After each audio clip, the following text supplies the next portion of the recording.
Je connais Boualem Sansal depuis un certain temps et j'ai pu apprécier vraiment la qualité du personnage. C'est une belle personne. C'est-à-dire, j'ai écrit qu'il était le Voltaire de notre époque. Je ne suis pas du genre à utiliser des mots comme ça un peu à la légère. Je crois qu'il l'est vraiment.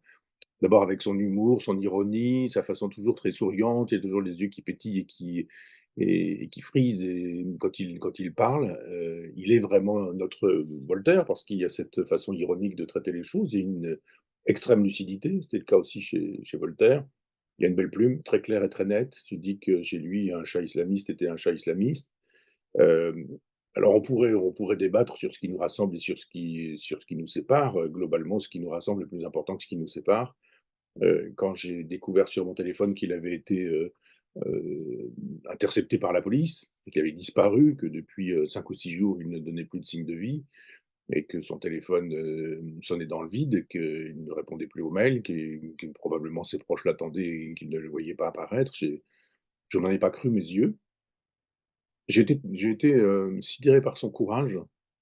Nous avions fait une université populaire d'été à Uzès, jadis et il était, physiquement présent. Nous avons débattu et il n'avait vraiment pas peur et moi j'avais peur pour lui. J'avais peur pour lui parce que, pas tant en France, encore que, je me trompe probablement, mais plutôt en Algérie. Je me disais: «Mais il vit là-bas, c'est très facile, de le supprimer physiquement parce qu'il était, libre de ses mouvements là-bas et qu'il vivait en Algérie, qu'il vivait en France, qu'il allait, qu'il venait et cetera, qu'il était sur ces 2 pays, ces 2 cultures, ces 2 civilisations» et vraiment j'ai eu peur pour lui. Je me suis dit, «Hélas, il pourrait lui arriver, d'être, assassiné ou égorgé, là-bas en Algérie». Je n'imaginais pas que ça prendrait une forme officielle, que la police viendrait le chercher à la descente de son avion et qu'on l'emmènerait, directement, dans une geôle pour avoir parlé.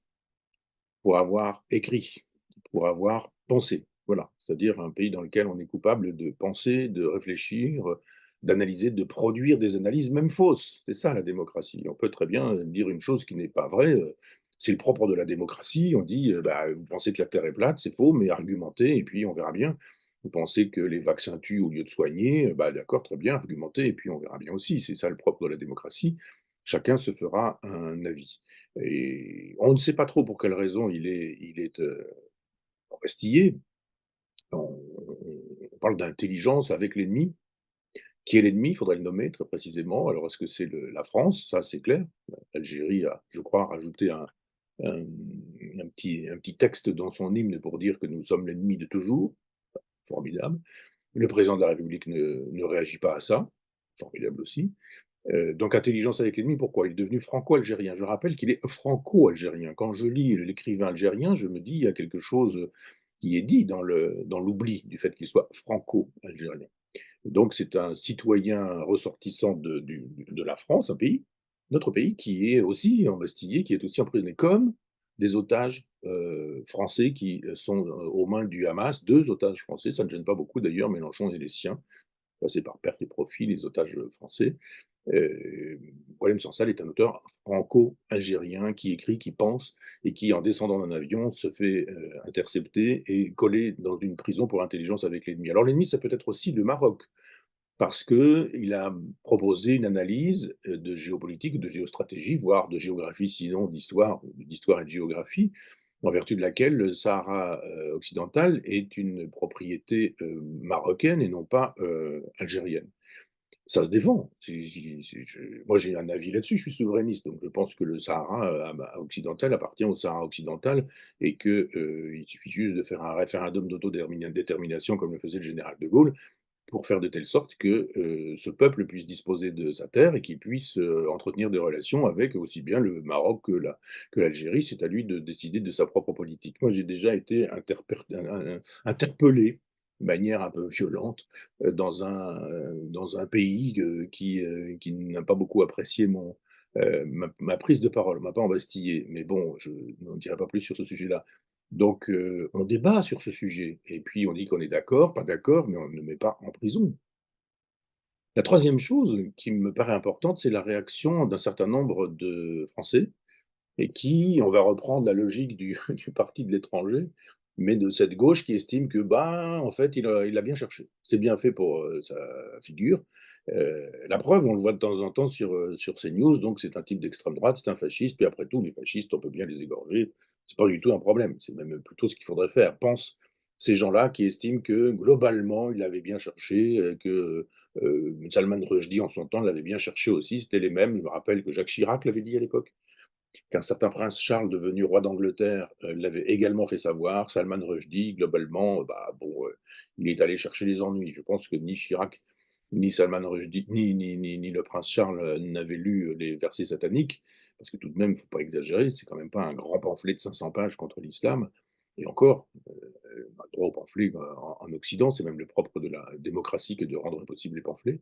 Mais on voit bien, qui sont les ennemis. D'aucuns parlent de cinquième colonne. Bah, finalement, les gens de la cinquième colonne, ils sont faciles à voir. D'abord, ils disent qu'il n'y a pas d'islamo-gauchisme. Ensuite, ils disent que des radios libres, indépendantes et autonomes, sont fascistes et qu'il faudrait les interdire et les fermer. Ils disent que, machin bidule untel n'ont pas le droit de faire des conférences, n'ont pas le droit d'intervenir dans des universités, n'ont pas le droit de parler des livres qu'ils viennent de faire paraître, que telle idée est de toute façon fasciste, et qu'il n'est pas question de laisser s'exprimer des idées fascistes, donc il est bien normal de molester, impressionner, intimider des gens qui ne pensent pas comme la France insoumise.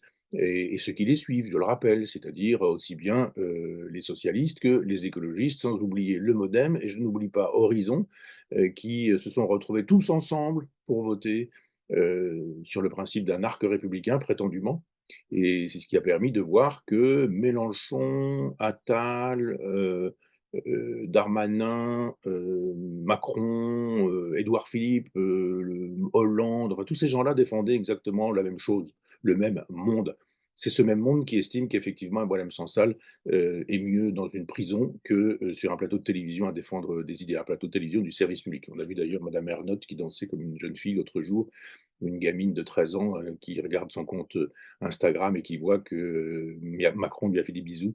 C'est honteux, c'est honteux. Je veux dire, ce sont ces gens qui estiment que, Alain Peyrefitte entretenait des rapports dangereux avec le pouvoir d'État quand il dirigeait l'ORTF, mais là, c'est encore pire. Il est à genoux, il est à 4 pattes et puis il est en train de dire: «Monsieur le président, je suis tellement ému, je suis une petite fille devant vous, j'ai je c'est la chance de ma vie de vous rencontrer, de pouvoir vous baiser la main, le pied même s'il le faut, votre anneau, papal», et tout ça est filmé. Elle n'a pas honte, cette dame. On voit effectivement que, probablement, madame Delphine Ernotte estime que, Boualem Sansal doit en avoir fait un peu trop. Je pense que ça doit pouvoir se penser dans ces termes-là.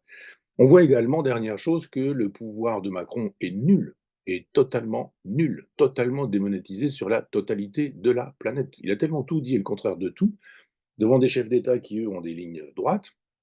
Je pense aux chefs d'État de la Turquie, des États-Unis, de la Russie ou de la Chine qui estiment que ce garçon est peanuts.